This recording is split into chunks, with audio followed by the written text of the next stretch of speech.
annaga kulba madaxweynaha fadhiista annaga la xisaabtamina haddii dowladda dhici weydo ma fadhiyo musabixiyo iyo wakiil ma fadhiyo waa la dib baa loo noqonayaa shirbeeleedka jediya baa loo noqonayaa soo isagoo asxaabtii buu joojin beenaw kuma hadlo waa inaynu fursad dalkeena samaynaa waa inaynu qofka xun iska qabannaa waa inaynu soo celinaa terms buu leeyahay 5 sano la doortay 5 sano marka waa albaabka ka baxa shaqada uu ogolaan inuu fadhiyo waayo waxaan leenahay labadii xusub way ka baxeen shirkii hal soo celiyo hal la ogolaado compromise ka keenay hal la ogolaado haddii kale waddanku wuxuu geliyaa dhaaf buu geliyaa bilak mana jeclaanu in Soomaaliland ay qaska shama jeceli laakiin xilku wuxuu saaran yahay ninka kursiga heleen u haneynay hadduu na maqli waayo tala qaadan waayo waanu ka tashanayna noo fadhi maayo runta idin sheegaya awanaba buu dhax hadduu dadka mileen waayo hadduu tala qaadan waayo hadduu fufurnaan waayo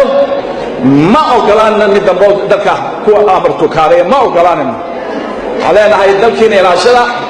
من نبض إلاشدا دلكن هو هجالي ولا اعتراف إن شاء الله تعالى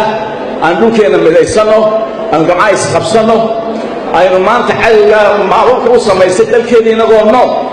غير يرضى ما أنت ينقصي وأشيل يروي ما أنت دوي سو ما أنا البابيان هذا ما أنت دقاقنا وبيان يروي يعني تورقه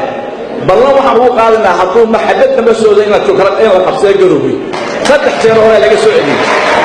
حتى ما أنت سعود دقاقان مرد ما إذا ما ده سعودي بدأ في الموسو وإن جروه أنفري سنة وحوي ودن كان هو خضم استراتيجيتنا وين في عنو إلى هاي نبوء أبوه